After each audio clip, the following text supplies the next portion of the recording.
बिस्मिल्लाहिर्रहमानिर्रहीम। मोहब्बत जिन जे मन में सिमेरा की न थीन, अवल ॾेई सजदो अल्लाह खे, पोइ ख़ल्क़ जी ख़िदमत कनि सेकीन वली थीन जिन इश्क कयो अल्लाह सां। अस्सलामु अलैकुम व्यूअर्स, आवां जी मेज़बान ताहिरा चयो ऐं प्रोग्राम साण खणी आऊं मौजूदु आहियां सुबुह में राण। आवां जो पंहिंजो प्रोग्राम आवां जी दिलनि जे क़रीब ऐं खोड़ सारियूं दुआऊं हिन अंगण ते, नेक तमन्नाऊं हिन अंगण ते आवां जे लाइ। उमेद रखां थी त बिल्कुलु ठीकु हूंदव। समूरी सिंध खे पहिरियां त आऊं खोड़ सारियूं दिलि जी गहराई सां मुबारकूं ॾींदमि अवां जे हिकु थियण ते, अवां जी ॿधी ते, अवां जे एके ते। अॼु मां सोचे आयमि त अॼु मां ॿधी ते ॻाल्हाईंदमि, अॼु मां एके ते ॻाल्हाईंदमि, अॼु मां ॻाल्हाईंदमि त हिकु थियण जी ताक़त छा हूंदी आहे, गॾु बीहण जी ताक़त छा हूंदी आहे। हिकु नंढड़ी स्टोरी मुंहिंजे माइंड में अची वई आहे, सो मां तव्हांखे ज़रूरु उहा स्टोरी अवां सभिनी सां शेयर कंदसि। अवां हिकिड़ो ॾेॾर खणो, हुनखे पाणी में विझो ऐं तव्हां हुन पाणी खे बॉइल कयो ऐं जीअं जीअं पाणी पंहिंजो टेम्परेचर वधाईंदो त जेको ॾेॾर आहे उहो उन पाणीअ जे टेम्परेचर जे हिसाब सां पंहिंजो पाण खे एडजस्ट करणु शुरू कंदो ऐं जॾहिं उहो पाणी बॉइलिंग पॉइंट ते ईंदो त तव्हां ॾिसंदा थोरी देरि में उहो ॾेॾर मरी वेंदो ऐं उहो निकिरी कोन सघंदो, जंप करण जी कोशिशि कंदो पर जंप आउट करे कोन सघंदो। ऐं रीज़न इज़ बिहाइंड, जॾहिं असां उन जे रीज़न ते वञूं था त उहो ॾेॾर पंहिंजो पाण खे एडजस्ट करण में पंहिंजी सॼी समूरी ताक़त लॻाए चुको हूंदो आहे ऐं आख़िर में उहो निकिरी कोन सघंदो आहे।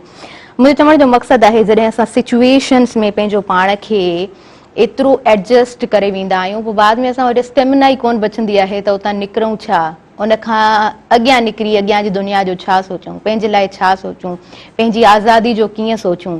सो जॾहिं ॿधी आहे इंसान में, जॾहिं एको आहे, जॾहिं तव्हां गॾु थी वञो था, हिकु हुजूम में तव्हां अची ॻाल्हायो था त पोइ हुनजो पंहिंजो पावर हूंदो आहे। मूं पहिरीं बि हिन ई अङण ते ॻाल्हि कई हुई त चयो वेंदो आहे त जॾहिं ॻाल्हाईंदा आहियूं चंद ॾींहंनि खां पोइ आवाज़ बीह वेंदो आहे ऐं छा थींदो आहे, तव्हांजा इहे धरणा, तव्हांजो निकिरणु, तव्हांजो ॿाहिरि निकिरणु, तव्हांजो कीहूं, तव्हांजूं रड़ियूं, तव्हांजो ॻाल्हाइणु कंहिं बि उन रिज़ल्ट ताईं कोन पहुचंदो आहे। पर मां इन ॻाल्हि जे बिल्कुलु ख़िलाफ़ु आहियां। मां चवंदी आहियां त असां वटि जॾहिं हाई अथॉरिटीज़ असांखे को लीगल पेपर ॾेखारे छॾंदियूं आहिनि त पोइ ज़ाहिरी ॻाल्हि आहे सिविल सोसाइटी चुप थी वेंदी, सिविल सोसाइटी हिकु जाइ ते बीही रहंदी, उनखे फुल स्टॉप ॾेखारियो वेंदो त इहा ऑब्वियस ॻाल्हि आहे त पोइ हिकिड़ो हुजूम जेको ॻाल्हाइण वारो आहे, हिकिड़ो आवाज़ जेको आहे, उनखे थोरो धकु ज़रूरु लॻंदो। पर मां ईअं कोन चवंदसि त उनजो असरु कोन थो थिए, उनजो असरु बिल्कुलु थींदो आहे ऐं आम माण्हूअ जी ॻाल्हि आला इदारनि ताईं पिणु पहुचंदी आहे। इहा सिविल सोसाइटी जी ताक़त आहे, इहा जर्नलिज़म जी ताक़त आहे, इहा अव्हां जे आवाज़ जी ताक़त आहे, इहो अव्हां जे ॻाल्हाइण जो जज़्बो आहे, इहो अव्हां जो पावर आहे। मेजॉरिटी इज़ अथॉरिटी हमेशह चयो वेंदो आहे। सो अॼु ॾाढी ख़ुशि आहियां ऐं मां हमेशह चवंदी आहियां त उहे ज़हन जेके शऊर रखनि था ऐं उहे असांजा मुआतबर माण्हू जेके एके जी ॻाल्हि कंदा आहिनि, अमली सूरत में बि असां उन्हनि खे ॾिसंदा आहियूं ऐं जॾहिं अमली सूरत में असां पॉज़िटिविटी जी तरफ़ वधूं था ऐं पंहिंजा हुजूम, पंहिंजा मेड़ाका, पंहिंजूं ॻाल्हियूं जॾहिं शऊर वारियूं थींदे ॾिसूं था पंहिंजे हिन मुआशिरे में, त यकीन पुछो त मूं समेत हर माण्हू तमामु घणो ख़ुशि हूंदो। ऐं ॾिसां पई कल्ह खां वठी, हालांकि मुंहिंजी तबियत बि ठीकु कोन हुई, तबियत में चाकाई कोन हुई, पोइ बि ॾाढी ख़ुशि थियमि। सोशल मीडिया ते ॾाढो सुहिणे तरीक़े सां मूं कोशिशि कई त आऊं बि पंहिंजे उन आज़ादी जो इज़हार करे सघां, पंहिंजी ॻाल्हि आऊं रखी सघां, पंहिंजो मौक़िफ़ आऊं रखी सघां। था तुंहिंजा भारी बुर्ज लुॾनि, तूं हीणो आहे हथियारनि सां। ऐं इहा असांजी ताक़त ई आहे, असांजे सिंधी माण्हुनि जी ताक़त आहे जेके हिकु थी बीठा आहिनि, पंहिंजे हक़ जे लाइ ॻाल्हाइनि था। ऐं मां अक़लियती बिल्कुलु बि कोन चवंदसि ऐं ईअं कोन चवंदसि नॉन मुस्लिम। मूंखे ईअं लॻंदो आहे त असां पोइ जेको आहे सो उहो डिफरेंस क्रिएट कंदा आहियूं।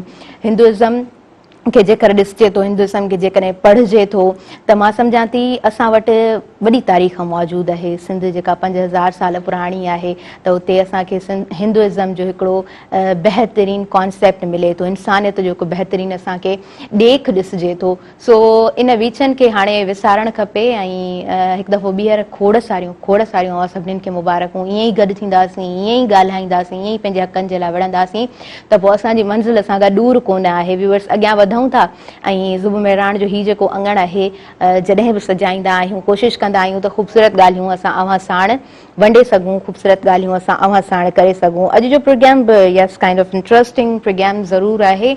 असांजा सभु व्यूवर्स ऐं खोड़ सारियूं असांजियूं भेनरूं जेके असांजो प्रोग्राम ॾिसनि थियूं, एज़ यूजुअली प्रोग्राम लाइव हलंदो आहे, स्क्रीन ते नंबर हली रहियो आहे, तव्हां प्रोग्राम में शामिल बि थी सघो था। सो हलो हाणे टॉपिक जे तरफ़ हलूं था। प्रोग्राम में अॼु असां ॻाल्हाईंदासीं ब्यूटिशियन सां ऐं ब्यूटी जे बारे में ॻाल्हाईंदासीं, नेल्स जी ख़ूबसूरती अव्हां जी अपीयरेंस ऐं अव्हां सिंपली पंहिंजो पाण खे कीअं यूनिक ॾेखारे सघो था। ऐं हूअं बि मुंहिंजो जेको बिलीव आहे, मां सम्झंदी आहियां you are not to impress the world. तव्हां इन जे लाइ पैदा कोन थिया आहियो त तव्हां कंहिंखे इम्प्रेस करे सघो, पर हा तव्हां पंहिंजो पाण खे मुतमइन रखी सघो ऐं पंहिंजी ज़िंदगी खे ख़ूबसूरती सां जेकर गुज़ारे सघो था त पोइ तव्हां में ॾाढा सुहिणा गुर आहिनि ऐं तव्हां में ॾाढा सुहिणा गुर मौजूदु आहिनि ज़िंदगी गुज़ारण जा, ज़िंदगी खे घारण जा, पंहिंजनि खे पंहिंजो करण जा, पंहिंजे माहौल खे ख़ूबसूरत करण जा। ॿुधाईंदी हलां त ज़ारा शेख साहिबा असांजे प्रोग्राम में मौजूदु आहिनि ऐं ज़ारा ॾाढी बहितरीनु ब्यूटिशियन आहे। ज़ारा असांजे प्रोग्राम में जॾहिं बि आई आहे त ज़ारा कुझु सुठो खणी आई आहे। उमेदु रखां थी त अॼु जूं जेके बि ॻाल्हियूं हूंदियूं, जेको बि डिस्कस कंदासीं, यकीनन यूज़फुल हूंदो। ज़ारा अव्हांखे भलीकार चवां थी, अस्सलाम वालेकुम, हैव गुड मॉर्निंग। तव्हांखे कीअं आहियो, ठीकु आहियो? अल्हम्दुलिल्लाह माशाल्लाह जी, ज़बरदस्त। ज़ारा टेबल ॾाढी ख़ूबसूरत ॾिसां पई ऐं सम्झां पई त अॼु वारनि जा केमिकल्स, वारनि ते अल्ट्रावायलेट लाइट्स ऐं उनखां अलावा जेके केमिकल्स जेके तव्हां अप्लाई कयो था ऐं उनजो जेको साइड इफेक्ट हूंदो आहे उनखां कीअं बची सघिजे थो ऐं पंहिंजे वारनि खे कीअं कवर कजे ऐं पंहिंजे नेल्स जी कीअं केयर कजे, सो उन ते असां ॻाल्हाईंदासीं। प्रोग्राम सां ख़ासि ताबन मौजूदु आहे कैडबरी डिलाइट जो, ऐं कैडबरी डिलाइट वारा जी व्यूअर्स चवंदा आहिनि त तव्हां पंहिंजे रिश्तनि में मिठो विरहायो ऐं पंहिंजे रिश्तनि खे ख़ूबसूरत बणायो। सो कैडबरी डिलाइट सां प्रोग्राम जी तरफ़ अॻियां वधंदासीं। जी ज़ारा, ठीकु आहियो? अल्हम्दुलिल्लाह माशाल्लाह जी, ज़बरदस्त। ॿुधायो अल्हम्दुलिल्लाह बिल्कुलु ठीकु। ज़ारा, अॼु छा खणी आया आहियो? अॼु स्टार्ट कीअं था वठो? अॼु स्टार्ट वठूं था चांहि जे कप सां। वाह जी, ज़बरदस्त ज़बरदस्त। ऐं कैडबरी डिलाइट सां, हालांकि कैडबरी डिलाइट सां डिप करे कोन था खाई सघूं, but it's a beauty of our program. असल में मिठो त ज़्यादातर वॾनि खे त वणंदो आहे, पर ॿार त हिननि जा दीवाना हूंदा आहिनि ऐं असां ज़्यादातर पंहिंजे ॿारनि खे ख़ुशि करण जे लाइ मिठे ॾेई आणींदा आहियूं। असांखे ख़बर हूंदी आहे त मिठो असांजे कैविटीज़ पैदा कंदो आहे, ॾंद ख़राबु कंदो आहे, बट इवन दो असांखे ॾाढी ख़ुशी थींदी आहे जॾहिं असांजा ॿार चवंदा आहिनि त असांखे जेको आहे न चॉकलेट खपे थो। ऐं कैडबरी त अहिड़ो चॉकलेट आहे जेको मोस्टली असांजा ॿार ज़्यादा पसंदि कनि था। ऐं चांहि जे कप ते अॼु डिस्कशन थिए पई त असां मोस्टली उहे माण्हू जेके आहिनि निंडनि मां उथंदे ई ऐं डायरेक्ट जेके हैबिट हूंदी आहे त असांखे जेको आहे न बेड टी खपे, त ॾाढी बैड हूंदी आहे, बेड टी हूंदी आहे। सिर्फ़ु असांजे वर्डिंग्स में डिफरेंशिएशन असां फील करे सघूं था, अदरवाइज़ बिल्कुलु इहो ग़लति आहे। असांखे सुबुह सुबुह जो असांखे फिट रहण जे लाइ हेल्दी खाधो खाइणु घुरिजे, डाइट असांजी सुठी रखणु घुरिजे, तॾहिं ई असांजा, जीअं तव्हां नेल्स जी ॻाल्हि कई त बिल्कुलु नेल्स जे बारे में बि डिस्कस कंदासीं, हेयर जे बारे में बि डिस्कस कंदासीं, असांजी स्किन बि मैटर करे थी उन जे बारे में बि डिस्कस कंदासीं। त चांहि सां गॾोगॾु असांखे समटाइम्स मोस्टली माण्हू सिर्फ़ु 2-3 कप चांहि जा पीअनि था ऐं ॻोठनि में त ज़्यादातर जेके ज़मीनुनि ते कमु कनि था माण्हू उहे घटि इहा शइ कंदा आहिनि। हू हिकिड़ो प्रॉपर हिकिड़ो नाश्तो वठंदा आहिनि, छो जो हुननि खे सॼो ॾींहुं वर्कआउट करणो हूंदो आहे ऐं उहो वर्कआउट उन्हनि जे सॼे ॾींहं खे हू पंहिंजो पाण खे हेल्दी फील कंदा आहिनि।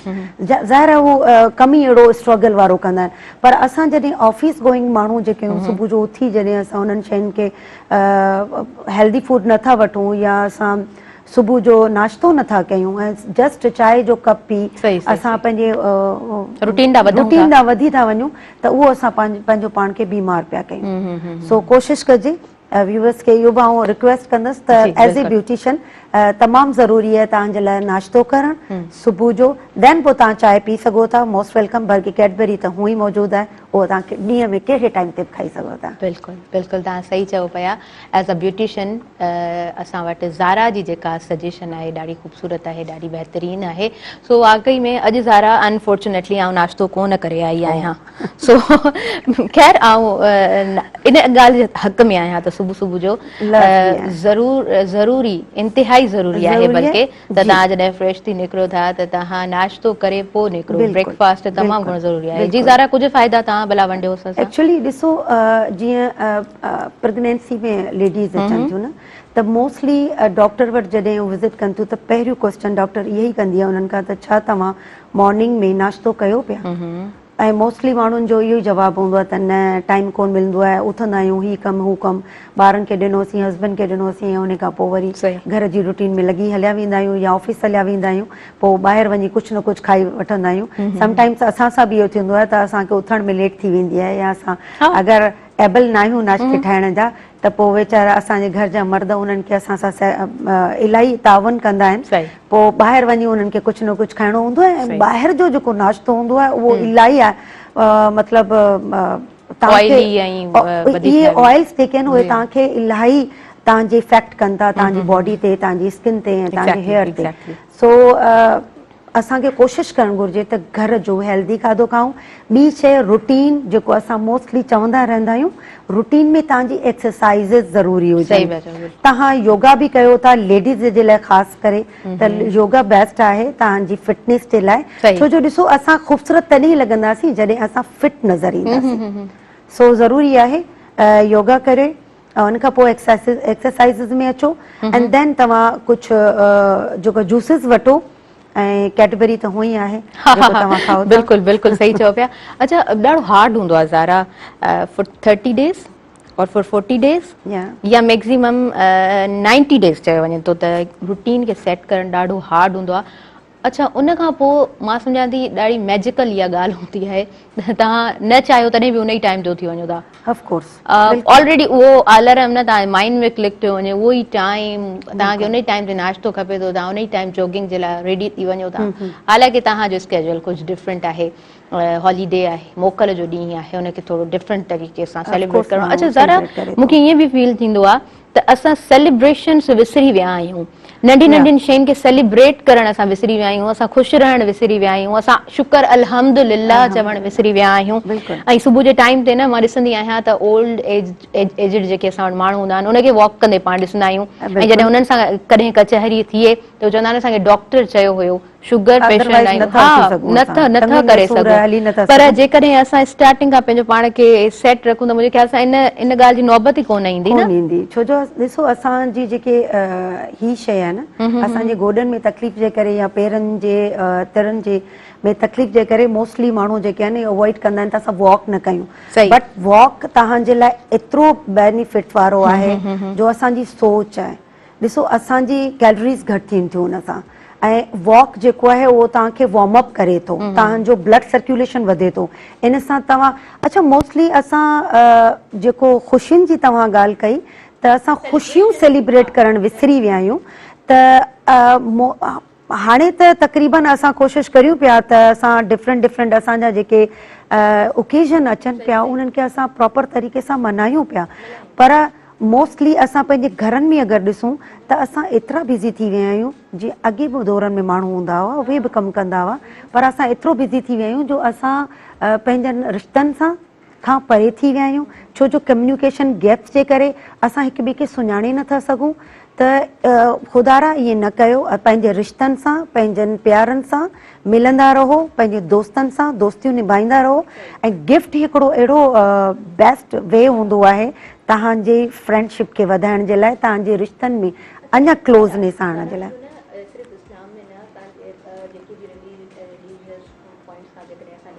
बिल्कुलु जेके असांजा पंहिंजा हूंदा आहिनि या जेके दूर हूंदा आहिनि उन्हनि खे पंहिंजो करण जे लाइ तव्हां जेकर वञो था काॾे त मूंखे लॻंदो आहे एथिक्स ऐं नॉर्म्स ॾाढो ख़िलाफ़ हूंदो आहे त ईअं ख़ाली हथ पिया वञो, ईअं पिया वञो, तव्हां पंहिंजनि ॾे वञो पिया त ईअं पिया वञो, इहो सुठो कोन लॻंदो, सूटेबल कोन लॻंदो। लाज़मी हूंदो आहे असांखे कैरी करणु, असां ऑप्शन बि ॾियूं था तव्हांखे कैडबरी डिलाइट जो, उहो खणी वञिजो ज़रूरु। त ही बि मिठो आहे न, असां मतिलबु कंहिं बि रिश्तेदार जे घर वञूं था कोशिशि कंदा आहियूं असां, मतिलबु मुंहिंजे ख़्याल में हींअर जेके पढ़ियल लिखियल माण्हू आहिनि या जेके साइंस रखनि था कोशिशि कंदा आहिनि त कंहिंजे घर वञिजे त हिते ख़ाली न वञूं, को न को गिफ्ट हुजे या को न को मिठो खणी वञूं, जीअं त असांजी हिकिड़ी गैदरिंग सुठी थी वञे। ट्रेडिशंस में बि ईंदियूं आहिनि। बिल्कुलु असांजो इस्लाम चए थो, असांजो नबी करीम सल्लल्लाहु अलैहि वसल्लम जन चवनि था त तव्हां जा जेके गिफ्ट ॾियण ऐं वठण उहो तव्हांजो प्यार मोहबत वधाए थो। बिल्कुलु सो इहो ज़रूरी आहे। अच्छा ज़रा जेका मूं ॻाल्हि कई न सेलिब्रेशन्स जी, ओकेजन्स नो डाउट पाण सभु न चाहींदे करे बि पाण सेलिब्रेट कंदा आहियूं न। अगरि ॾिसो न तव्हां न पिया करणु चाहियो बट फॉर द फैमिली तव्हांखे करिणो आहे, ऑब्वियसली तव्हां कयो था। चवण जो मक़सदु इंडिविजुअली असां जेको आहे न सेलिब्रेट करणु विसरी विया आहियूं पंहिंजूं नंढियूं नंढियूं ख़ुशियूं। मां सम्झंदी आहियां रिजेक्शन्स खे बि पाण सेलिब्रेट कयूं। मुंहिंजा हिकिड़ा टीचर आहिनि, ॾाढा बहितरीनु ट्रेनर आहिनि, पूरे पाकिस्तान जा ॾाढा बहितरीनु ट्रेनर आहिनि उहे, ऐं उन्हनि खे मां हिन प्रोग्राम में इनवाइट बि करे चुकी आहियां। ऐं ईंदड़ को अहिड़ो टॉपिक हूंदो त यकीन आउं चाहींदसि त हुननि खे बि मां इनवाइट कयां। सो राजकुमार साहिबु चवंदा आहिनि त न मां पाण जॾहिं रिजेक्ट थिया न त हुननि उन शइ खे सेलिब्रेट कयो, पंहिंजी मदर खे ॿाहिरि वठी विया, पंहिंजी फैमिली सां गॾु विया, हुननि केक कट कयो, हुननि पंहिंजी रिजेक्शन खे सेलिब्रेट कयो ऐं उन्हनि उहो पैगाम ॾिनो पियो नौजवाननि खे, पाकिस्तान जी यूथ खे, छो त उन्हनि जो ॻाल्हाइण पूरे पाकिस्तान जी यूथ सां आहे। त हुननि इहो पैगाम ॾियणु चाहियो पियो त तव्हां पंहिंजो पाण खे घटि न सम्झो। ठीकु आहे, तव्हां रिजेक्ट थी विया आहियो त तव्हांजे लाइ का वॾी ख़ुशी आहे, तव्हांजे लाइ को अहिड़ो इंसानु आहे जेको अञा तव्हांजे इंतज़ार में वेठो आहे, त इहा ॾाढी वॾी ॻाल्हि आहे। ऐं मां सम्झां थी ख़ुशि मिज़ाज जेके माण्हू हूंदा आहिनि उहे ई ईअं करे सघनि था, अदरवाइज़ असां त रोई रोई रोई रोई कुंड पासा वठंदा आहियूं। को आम माण्हू त ॾाढो जल्दी सां डिप्रेस थी वेंदो, डिप्रेस बि थी वेंदो आहे, वरी उहो कोशिशि न कंदो आहे उन शइ जे लाइ, उन ज़ोन मां निकिरण जी कोशिशि ई नथो करे। असल में जेको किरी उथे थो न उहो बेटर हूंदो आहे। अगरि तव्हांखे डायरेक्ट सीढ़ियूं मिलनि पियूं ऐं तव्हां चढ़ंदा था वञो त उहा शइ तव्हांखे तव्हांजे लाइ उहा मतिलबु तव्हांजी स्ट्रेंथ न आहे। सही, तव्हां किरी जेको बार बार उथो था ऐं किरी बार बार तव्हां या तव्हां रिजेक्ट थी बार बार उन शइ खे करणु शुरू कयो था ऐं वरी पोइ उन में कामयाबी हासिल कयो था त उहो सुठो हिकिड़ो इम्प्लीमेंट आहे। ऊंदहि खां पोइ जेका रोशनी हूंदी आहे न ज़रा उहा महसूस थींदी आहे, ऐं ॾुख खां पोइ जेका ख़ुशी हूंदी आहे उहा असांखे महसूस थींदी आहे। ऐं राति खां पोइ जेको सिजु निकिरंदो आहे उन जा किरण असांखे ख़ूबसूरत लॻंदा आहिनि। सो ज़िंदगी ईअं ई आहे, ऐं ज़िंदगी खे ख़ूबसूरत ठाहिणो हूंदो आहे। ज़िंदगी ख़ूबसूरत जेकॾहिं तव्हां चओ त स्मूथली असांखे ज़िंदगी मिली वञे त पोइ उहो स्मूथ पाथ जेको आहे न उहो एतिरो ख़ूबसूरत हूंदो कोन आहे। वेल व्यूवर्स, असां वधंदासीं नंढड़े शॉर्ट कमर्शियल ब्रेक जी तरफ़। हिन प्रोग्राम सां ख़ासि सहकार जी व्यूवर्स मौजूदु आहे कैडबरी डिलाइट जो, काॾे न वञिजो, ॾिसंदा रहिजो मुंहिंजो पंहिंजो प्रोग्राम सुबुह में राण।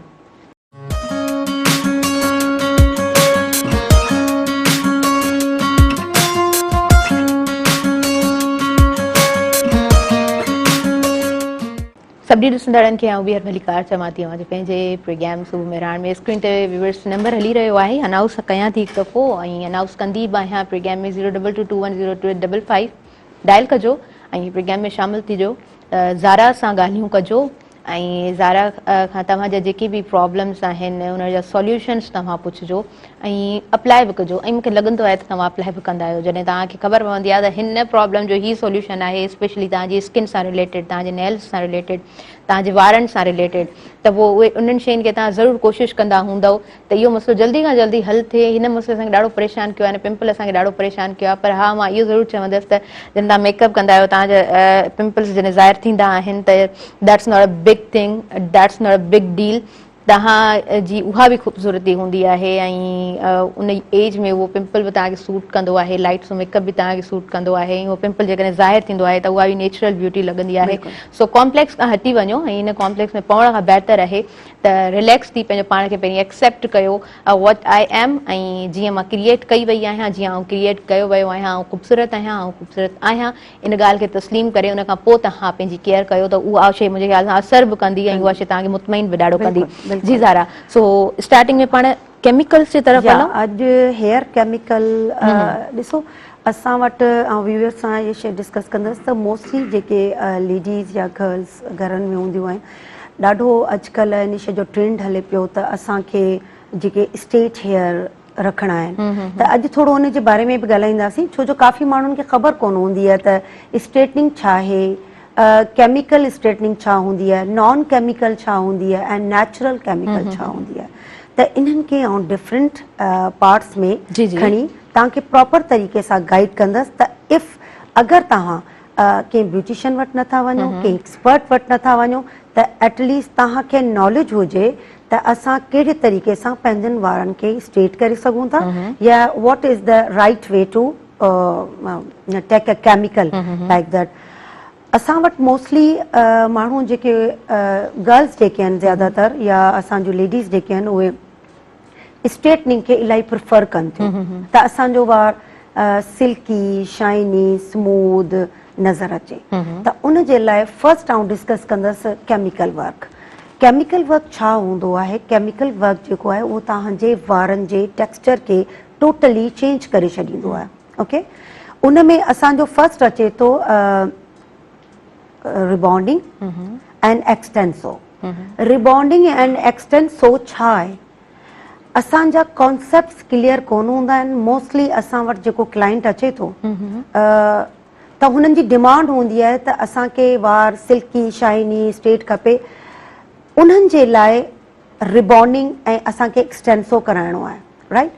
ॾिसो ही केमिकल आहे ऐं केमिकल खे जॾहिं असां यूज़ करूं था, केमिकल खे जॾहिं असां पंहिंजे हेयर ते लॻायूं था त तव्हांखे इहा ख़बर हुजणु घुरिजे त हुन जो प्रोसीजर छा आहे। हुन जो प्रोसीजर इहो आहे त तव्हांजो नेचुरली वार जेको क्यूटिकल आहे, बॉन्ड आहे, जीअं असांजा पूरी बॉडी आहे बॉन्ड्स जी ठहियल आहे, हॾियूं आहिनि असांजूं केमिस्ट्री जेके पढ़ंदा हूंदा उन्हनि खे ॾाढो इज़ीली सम्झ में ईंदो। जी जी, एक्चुअली ॾिसो, अगरि असां चऊं त असां ब्यूटिशियन आहियूं, असां सिर्फ़ु ख़ूबसूरत कंदा आहियूं माण्हुनि खे, असां सिर्फ़ु मेकअप करे सघूं था, बट जॾहिं असां वटि प्रॉपर ॼाण न आहे पंहिंजे कम जे बारे में त असां पंहिंजे कम खे कहिड़े तरीक़े सां एक्सप्लेन कंदासीं।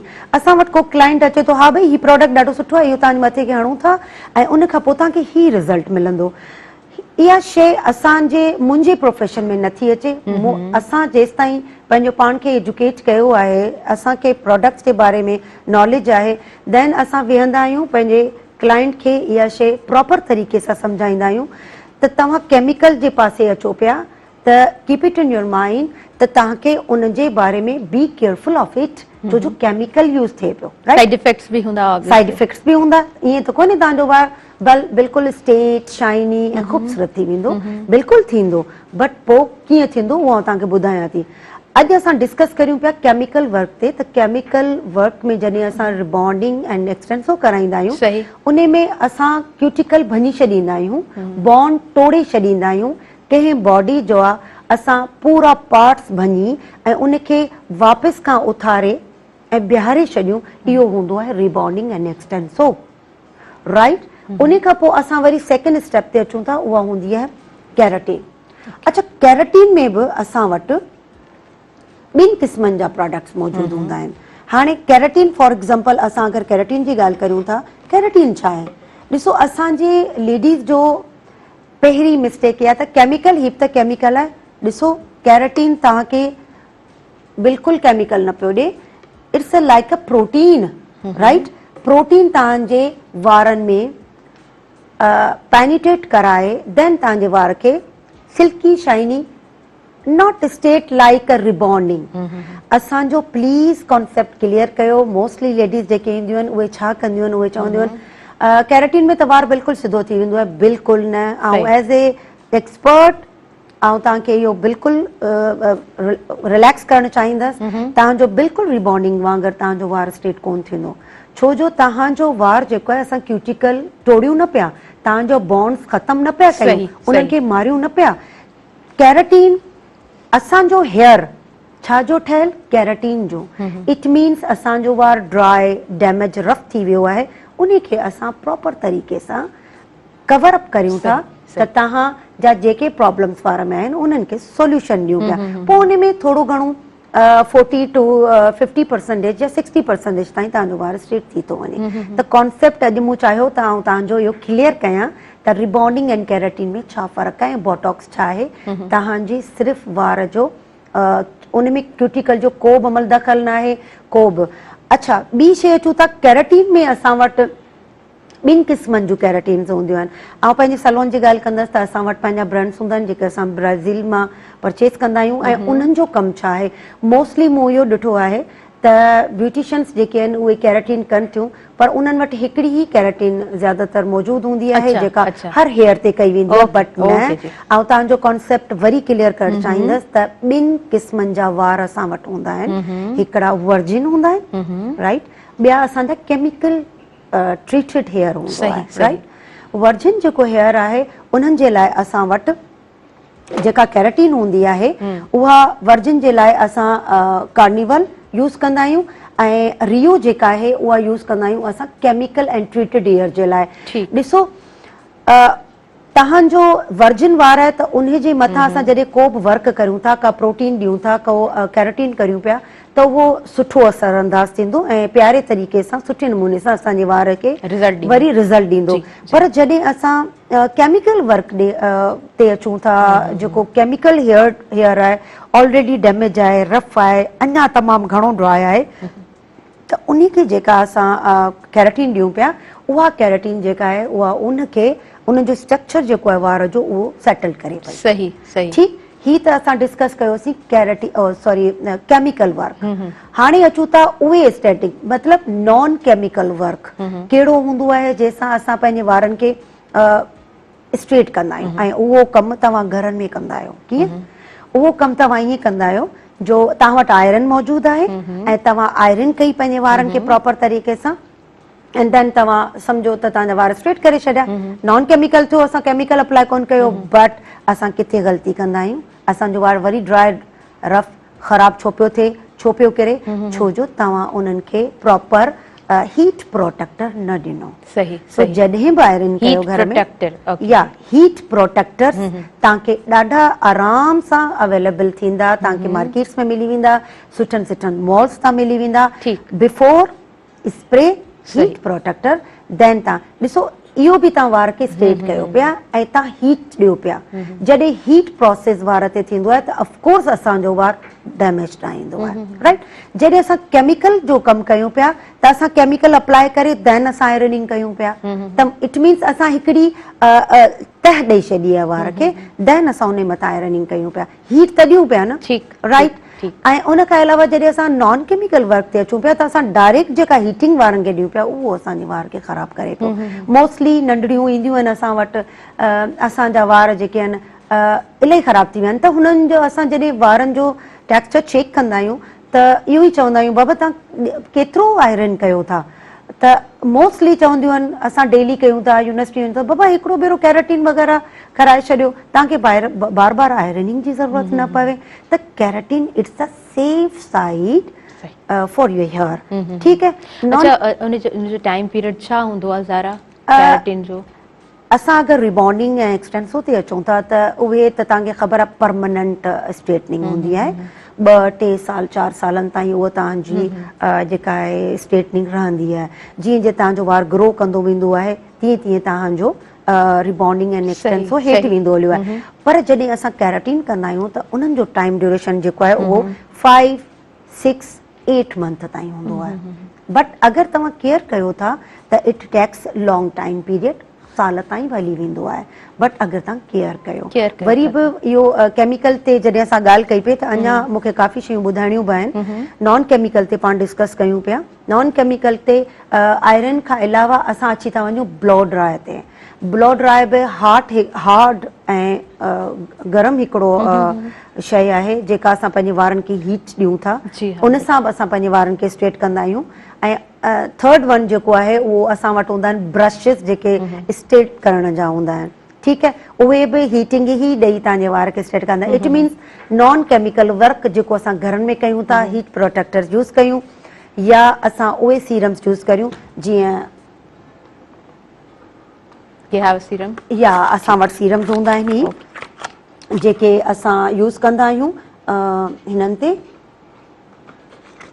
ही बि तव्हांजे पंहिंजे ब्रांड जा आहिनि? जी, ही मुंहिंजा पंहिंजा ज़ारास जा ब्रांड्स आहिनि, उन्हनि ते असां कमु कंदा आहियूं। इहे असांजा सीरम्स हूंदा आहिनि ऐं हिननि जो असां 1 ड्रॉप जेको आहे पंहिंजे हैंड्स में लाइक दैट खणी ऐं सुठो सो मसाज करे देन असांजे वारनि खे असां प्रॉपर तरीक़े सां हणी ऐं पोइ आयरनिंग कयूं। इट मीन्स नॉन केमिकल असां ही शयूं यूज़ करे देन कंदासीं, ओके। डायरेक्ट असां उहे प्रोडक्ट न यूज़ कंदासीं। उन खां पोइ वरी असीं अची था वञूं नेचुरल ते। जी हा, नेचुरल कहिड़ा असांजा प्रोडक्ट्स आहिनि या नेचुरल कहिड़ियूं शयूं जेके असांजे घरनि में मौजूदु आहिनि जिन सां असां पंहिंजे वार खे स्ट्रेट करे सघूं था। खीर जेको असां पीऊं था उहो असां पंहिंजी बॉडी खे बि हणी सघूं था।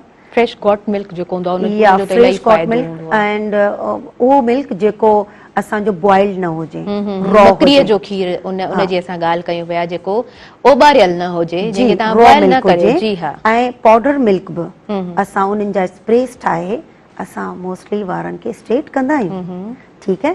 त घरनि में अगरि तव्हांखे शौक़ु आहे, तव्हां सुठे नमूने सां नेचुरली पंहिंजे वार खे स्ट्रेट करणु चाहियो था त ज़रूरु करे ॾिसिजो। छा तव्हां पाउडर मिल्क जेको आहे उहो ऐं रॉ मिल्क मिक्स करे प्रॉपर तरीक़े सां उन जो पाणी विझी स्प्रे ठाहे छॾो ऐं पंहिंजे वारनि खे अप्लाई करे एंड देन अगरि तव्हां पंहिंजे वारनि खे अप्लाई करे वॉश आउट कयो था तव्हांजा वार इलाही फ्लैक्सिबल शाइनी स्ट्रेट थी वेंदा। ऐं उन खां पोइ ॿियो नेचुरल आऊं तव्हांखे हिकिड़ी शइ ॿुधाईंदसि। नेचुरली असां पंहिंजे वारनि खे स्ट्रेट करियूं था राइस जो जेको पाणी हूंदो आहे उन सां पंहिंजा वार धोई छॾियो। राइस खे असां पहिरीं बि डिस्कस करे चुका आहियूं त कहिड़नि तरीक़नि सां कंदासीं, पर हिते तव्हांजे वार स्ट्रेट करण जे लाइ तव्हांखे ॿुधाईंदसि। राइस खे बॉइल करे वठो, बॉइल करे उन जो जेको पाणी निकिरे थो उहो तव्हांखे स्प्रे बॉटल में विझी, डायरेक्ट न आहे मथो धोइणो, स्प्रे बॉटल में विझी कॉम्बिंग कंदा वेंदासीं, असांजा वार फ्लैक्सिबल स्ट्रेट ऐं शाइनी थी वेंदा। उन खां पोइ हॉट ऑइल्स जेके हूंदा आहिनि, हॉट ऑइल्स जा स्प्रे बि करे असां स्लाइट पंहिंजे वारनि खे स्ट्रेटिंग में आणे सघूं था। This is the right way. ज़बरदस्त, ॾाढा आसान तरीक़ा जेके तव्हां घर में वेही करे बि घर जूं शयूं, तव्हांखे बाज़ार नथो वञिणो पए, तव्हांजे घर में जेके शयूं अचनि थियूं, स्पेशली उहे असां वटि भेनरूं जेके प्रोग्राम में शामिलु थींदियूं आहिनि, वक़्फ़े सां प्रोग्राम में असां वटि शामिलु थींदियूं आहिनि ऐं पंहिंजा प्रॉब्लम्स बि शेयर कंदियूं आहिनि। त अव्हांजे वारनि जा जेके मसइला आहिनि घर में, यकीनन माल हूंदो आहे ॻोठनि में, ऐं ॿकरीअ जो खीरु वारनि जे लाइ ऐं स्किन जे लाइ ॾाढो फ़ाइदेमंद हूंदो आहे। तव्हां उहो पंहिंजे वारनि ते अप्लाई कयो, पंहिंजे स्किन ते अप्लाई कयो ऐं ताज़ो पाणी उन सां तव्हां बाथ वठो था त तव्हांजा वार आराम सां सिल्की थियण स्टार्ट थियनि था। ॿी ॻाल्हि त टाइट जेको तव्हां पंहिंजे वारनि खे ॿधी था छॾियो, राति जो ऑइलिंग करे ॾाढो ज़बरदस्त क़िस्म जी मालिश करे वारनि खे ॾाढो टाइट बंदि करे तव्हां सुम्ही पवंदा आहियूं, उन खां पोइ 4 ॾींहं तव्हांजा वार उन ई तरीक़े सां बंदि आहिनि, त पोइ यकीनन उन प्रोसेस जे करे तव्हांजे वारनि ते बि ज़रूरु असरु पवंदो हूंदो, वार डैमेज थींदा हूंदा। सो वरी ज़ारा खां उन जे हवाले सां तरीक़ेकार आऊं पुछंदसि। वक़्तु साही जो थी वियो आहे, व्यूअर्स नंढड़ो ब्रेक आहे ऐं हिन प्रोग्राम सां सहकार मौजूदु आहे कैडबरी डिलाइट जो। काॾे न वञिजो, ॾिसंदा रहिजो अव्हांजो पंहिंजो प्रोग्राम सुबुह मेहरान।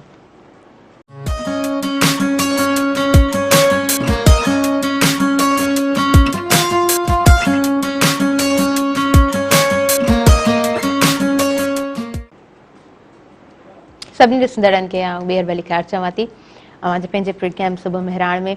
ॻाल्हि अव्हांजी हले पई अव्हांजे वारनि जी, अव्हांजी स्किन जी, अव्हांजे नेल्स जी, ऐं जॾहिं तव्हां घणो केमिकल्स जी तरफ़ वधी वञो था उन खां पोइ तव्हांखे फील थिए थो त हाणे भई मुंहिंजा वार ॾाढा रफ थी विया आहिनि, हाणे वारनि खे आऊं छा करियां, कीअं पंहिंजे वारनि खे आऊं प्रोटेक्ट करियां, त पोइ ज़ारा जी तरफ़ हलूं था। ऐं ज़ारा खां ॿीहर पुछंदसि मां त ज़ारा उहे शयूं सिंपली जेके असांजे घरनि में मौजूदु आहिनि, छा था सम्झो केतिरो टाइम उहे शयूं वठनि थियूं तव्हांजे वारनि खे ऐं तव्हांजी स्किन खे बहितर खां बहितर फ़ाइदो ॾियण में? ॾिसो, ताहिरा नेचुरल शयूं जेके हूंदियूं आहिनि उहे टाइम टेकिंग आहिनि, ऑफ कोर्स टाइम टेकिंग आहिनि। केमिकल त उन वक़्तु तव्हांजो रिज़ल्ट ॾेखारे छॾे थो, देन पोइ वरी असां वधीक फटीक्स में पवंदा आहियूं त भई असां हिन जो केयर कीअं कयूं। हाणे केयर ॾाढो महांगो आहे, असां हिननि खे शैम्पूस कीअं यूज़ कयूं, मास्क कीअं वठूं, त बेटर इहो आहे त अगरि असां ऑर्गेनिक जेके नेचुरल शयूं आहिनि उन्हनि सां अगरि पंहिंजे वारनि खे या पंहिंजे स्किन खे वठूं था त टाइम टेकिंग त ज़रूरु हूंदो आहे, बट आहिस्ता हली करे उन्हनि जो रिज़ल्ट ॾाढो सुठो हूंदो आहे। ऐं ज़्यादातर असां वटि केमिकल सां, जीअं मूं तव्हांखे ॿुधायो त रिबॉन्डिंग स्ट्रेंथ्स सां छा थी वेंदो आहे, जो असांजा वार जेके आहिनि ज़्यादातर हेयर फॉल, हेयर लॉस जो तमामु घणो प्रॉब्लम अची वेंदो आहे। छो जो ॾिसो, ज़्यादातर असां जेके बि इंसान आहियूं कोशिशि कंदा आहियूं त असां केयरफुल रहूं, जेका शइ असां कयूं पिया त उन जे लाइ सोचींदा बि आहियूं त भई न हाणे मूंखे केयर करिणो आहे, पर अनफॉर्चुनेटली असां विसरी वेंदा हलिया आहियूं। असांजी पंहिंजूं रूटीन्स जेके हूंदियूं आहिनि उन्हनि जे करे बि त विसरणु जेको आहे न उहो असांजे लाइ नुक़सानकार हूंदो आहे। वारनि खे असां वॉश कयूं था या धोयूं था त उन जो सेम अञा कुझु टाइम पहिरीं तव्हां ॿुधायो त टाए करे छॾींदा आहियूं, 4-4-5 ॾींहं असां पंहिंजा वार खोलियूं कोन था। त मसाज असां पहिरें पंहिंजे प्रोग्राम में वारनि जे हवाले सां ॻाल्हायो हो त असां तव्हां व्यूअर्स खे इहो बि ॿुधायोसीं त कॉम्बिंग जेका आहे ज़रूरु करणु घुरिजे। मतिलबु डेली तव्हां ॾींहं में 5-6 भेरा कॉम्बिंग कयो, ऐं तव्हां कॉम्बिंग नथा कयो त सम्झो त तव्हां पंहिंजे वार खे ख़राबु पिया कयो। बिल्कुलु। सो केमिकल जे ते अगरि अचूं था त असां वटि कुझु अहिड़ा बि प्रोडक्ट या क्रीम्स अहिड़ियूं बि मौजूदु हूंदियूं आहिनि जिन खे असां केमिकल फ्री बि चवंदा आहियूं, जिन सां तव्हां टेम्परेरी वारनि खे, अगरि तव्हां वटि तव्हां चओ था भई होम रेमेडीज़ केरु यूज़ कंदो, असां वटि त किचन में वञण जे लाइ बि टाइम न आहे, त पोइ हाणे बाथरूम में तव्हां इहा शइ करे सघो था त हिकिड़ा स्ट्रेटनिंग सोल्यूशन्स ईंदा आहिनि जेके तव्हांखे हफ़्तो 15 ॾींहं 10 ॾींहंनि ताईं तव्हांजा जेके वार आहिनि उहे स्ट्रेट करे छॾींदा आहिनि, त तव्हां उहे वठी सघो था। तव्हां असां सां कॉन्टेक्ट में अची सघो था, असां तव्हांखे ॿुधाईंदासीं त हीअ शइ तव्हां वठी रखो ऐं उन खां पोइ तव्हां उनजो यूज़ कयो, त तव्हांजा विदाउट केमिकल तव्हांजो वार जेको आहे उहो एतिरो सॉफ्टन ऐं प्यारो रहंदो जो तव्हांखे ज़रूरत ई कोन पवंदी हार्ड केमिकल ॾांहुं वञण जे लाइ। बिल्कुलु सही चओ पिया। ऐं उहे अमाऊं जेके ॿारनि खे यंग छोकिरियुनि खे जेके यूनिवर्सिटी वञी रहियूं हूंदियूं आहिनि, जेके कॉलेज गोइंग स्टूडेंट्स हूंदियूं आहिनि, तोखे पार्लर न आहे वञिणो, तोखे हीअ न आहे करिणो, केमिकल्स हूंदा तुंहिंजा वार ख़राब थी वेंदा, हीअ मसइलो थी वेंदो, हीअ मसइलो थी वेंदो, ऐं उन खां पोइ घर में हार्ड आयरनिंग तव्हां यूज़ कयो था ऐं उन चकर में तव्हां पंहिंजे वार खे अञा वधीक ख़राबु करे छॾियो था। त सॉल्यूशन सिंपल सॉल्यूशन्स ॾाढा प्यारा सॉल्यूशन्स आहिनि। तव्हां थोरो टाइम ज़रूरु ॾींदव पंहिंजो पाण खे, पंहिंजे वारनि खे, पंहिंजे स्किन खे, त घर में वेही करे तव्हांजा वार बि सुठा थी वेंदा ऐं तव्हांजो जेको पाण खे वक़्तु ॾियणो हूंदो आहे उहो बि काराइतो ज़रूरु साबित थींदो। जी ज़ारा, उनखां अलावा वारनि जा कहिड़ा कहिड़ा मोस्ट प्रोबेबली मसइला तव्हां फेस कंदा आहियो? ताहिरा ॾिसो, वार त तव्हांखे ख़बर आहे असांजे पूरी बॉडी ते केतिरा वार हूंदा आहिनि, 95% असांजा वार पूरी बॉडी ते आहिनि, ठीकु आहे, त सोचो त असांजे सिर्फ़ु हेड ते केतिरा वार आहिनि जेके अनकाउंटेबल आहिनि, राइट। उन्हनि वारनि जो केयर करणु असांजे लाइ हार्ड ज़रूरु हूंदो आहे, बट इम्पॉसिबल न आहे, ठीकु। असांखे सिर्फ़ु इहो पंहिंजे बॉडी जे बारे में, जॾहिं असांखे इहा ख़बर हूंदी आहे त यार अगरि आउं सुबुह जो 5 बजे उथां थो त शाम जो मुंहिंजे लाइ सिएस्टा वठणु ज़रूरी आहे। सिएस्टा मीन्स असां 12 बजे 1-1:30 बजे जेको 15-20 मिंटनि जो जेको असां निंड खणंदा आहियूं उन जी ॻाल्हि पई कयां, ज़रूरी आहे। असां पंहिंजो पाण खे मशीनुनि वांगुरु ठाहे छॾियो आहे। असांखे सुबुह जो उथणो आहे, कमु करिणो आहे, राति जो देरि सां सुम्हणो आहे, देन शाम जो नाहे सुम्हणो, ऐं रूटीन में असां इहो कंटिन्यू कमु करियूं था। वरी ॿाहिरि मानी खाइणी आहे, असांजी ज़्यादातर इहा ई रूटीन्स हूंदियूं आहिनि, त उन सां असां हिकिड़ो सर्किल आहे ज़ारा, उन में पिया था फिरूं, इहा ख़तम थियण वारो जेको न आहे, ॾाढो बुरो आहे हक़ीक़त में। मतिलबु इहो ख़तम त अगरि तव्हां पंहिंजे पाण खे वक़्तु नथा ॾियो, ध्यानु नथा कयो त ॾाढो बुरो आहे, बुरो आहे। ॾिसो, असां वंस अ डे असां अगरि बात कयूं था, तव्हां सोचे वठो त तव्हां पंहिंजे पाण खे केतिरो फ्रेश पिया कयो। इलाही माण्हू त बाथ कयां बि इरिटेट कंदा आहिनि, ख़ासि करे हाणे जेके असांजो मौसम ईंदो सर्दियुनि वारो, उन में त काफ़ी माण्हुनि खे त ज़बरदस्ती वेंझाइणो पवंदो आहे, बाबा वेंझो। ज़्यादातर ॿार त असांजा ॾाढा परेशान कंदा आहिनि त वेंझणो न आहे, ठीकु, त वेंझण बि असांजे लाइ ज़रूरी आहे। हेड वॉश करणु असांजे लाइ ज़रूरी आहे, ऐं हेड वॉश खां पहिरीं, जीअं असां वारनि ते ॻाल्हायूं पिया, त हेड वॉश खां पहिरीं उनजे ऑइलिंग ज़रूरी आहे, ऑइलिंग बिल्कुलु स्किप न कयो, ठीकु आहे। ऐं ऑइलिंग बि तव्हांखे भरे पूरे पंहिंजे मथे ते न आहे। मूं तव्हांखे पहिरीं बि इहे शयूं डिस्कस करे चुकी आहियां, मुंहिंजो अॼु केमिकल जो टॉपिक हो, त वरी बि तव्हांखे ॿुधायूं था त असां ऑइल खे जस्ट पंहिंजे फिंगर सां पंहिंजे स्कल्प ते मसाज करियूं, दैट्स इट। तव्हांखे का ज़रूरत कोन्हे तव्हां पूरनि वारनि खे एॾो सारो ऑइल हणी पोइ वॉश करियो था, बट इनखे टाइम मच रिलैक्सिंग ज़ारा। उहो फिंगर टिप्स सां जेको हूंदो आहे न, थोरो मसाज करणु, उहो वधीक रिलैक्स कंदो आहे बनिस्बत जेको तव्हां ॻाल्हि कई तरियूं हणण या टाइट ज़बरदस्त क़िस्म जी जेका मालिश हूंदी आहे मथे ते, उन खां बहितर आहे सिंपली तव्हां पंहिंजे फिंगर्स, तव्हां पंहिंजी टिप्स डिप कयो ऐं आराम आराम सां तव्हां पंहिंजो पाण खे मसाज कयो, ॾाढो रिलैक्स थी वेंदो आहे। ऐं वारनि में हींअर जेको ज़्यादातर असां वटि कस्टमर्स जेके आहिनि उहे कंप्लेन कनि पिया, हिकिड़ो त हेयरफॉल जी घणी कंप्लेन आहे, ॿी आहे त डैंड्रफ। अच्छा, डैंड्रफ छो थो अचे? डैंड्रफ मतिलबु डिहाइड्रेशन आहे, तव्हां उनखे सही तरीक़े सां प्रोटेक्ट कोन पिया करियो पंहिंजे वार खे या स्किन खे, इन करे डिहाइड्रेशन थी वई आहे। सो उहे सेम असां पंहिंजो जेसि ताईं प्रॉपर तरीक़े सां पंहिंजो हिकिड़ो रूटीन न ठाहींदासीं, तेसि ताईं असां पंहिंजे वारनि जो केयर नथा करे सघूं, राइट। अॼुकल्ह असांजो वार केमिकली डैमेज थिए पियो, त असांजे लाइ वॾो मसइलो हूंदो आहे त यार हिकिड़ो त केमिकली डैमेज जेको रफ ऐं बिल्कुलु ईअं फाटल ऐं बिल्कुलु फ्लफी नज़र ईंदो आहे, राइट।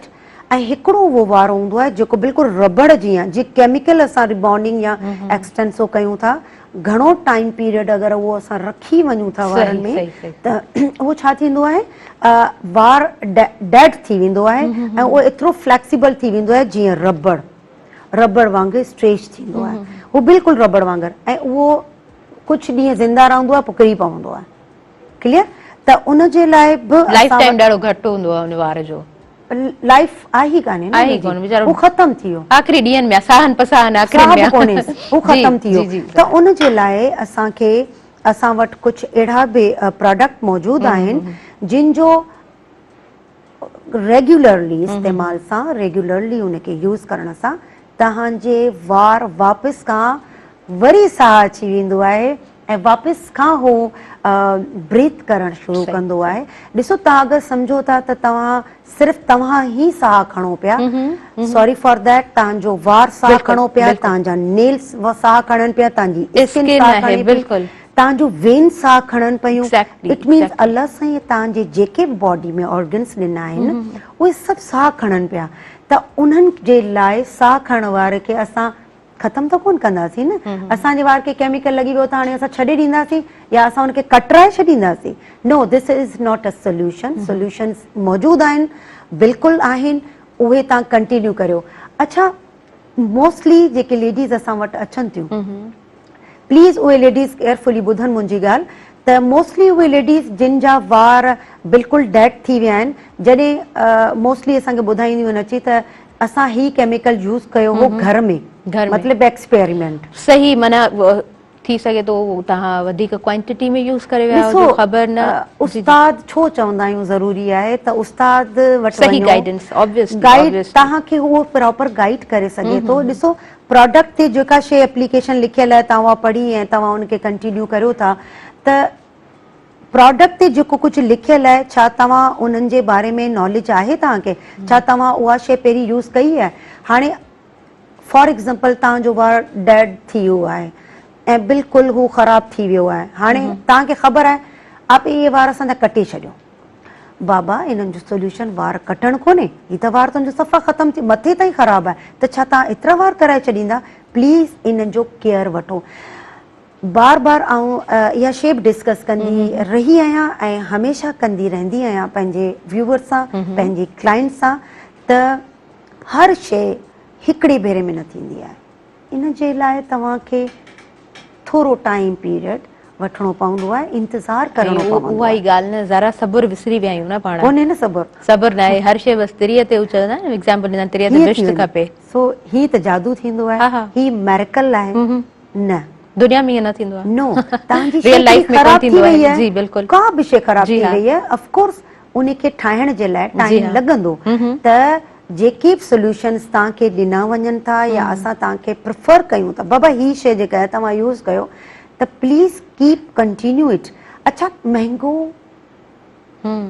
खे बि असां इलाही चवंदा आहियूं त यार महांगो आहे, यार जेके केमिकल खे वापसि सम्त में आणण जे लाइ, बॉन्ड्स खे बिल्डअप करण जे लाइ जेके प्रोडक्ट्स आहिनि, ज़्यादातर त असांजी मार्केटनि में मौजूदु न हूंदा आहिनि, ही असांखे ॿाहिरां खां, ॿाहिरनि मुल्कनि खां परचेस करणा पवंदा आहिनि, जिन जी एतिरी ज़बरदस्त रिज़ल्ट हूंदी आहे, जेके अगरि तव्हां कंटिन्यू कयो था त तव्हांजो बिल्कुलु डैमेज खां डैमेज हेयर जेको बिल्कुलु रबड़ वांगुरु किरे पियो, उहो तव्हांजो बिल्कुलु वापसि पंहिंजे उन ते अची वेंदो, बट उनखे कंटिन्यूसली जीअं असां तव्हांखे ॿुधायूं था उन तरीक़े सां उनखे यूज़ करिणो आहे।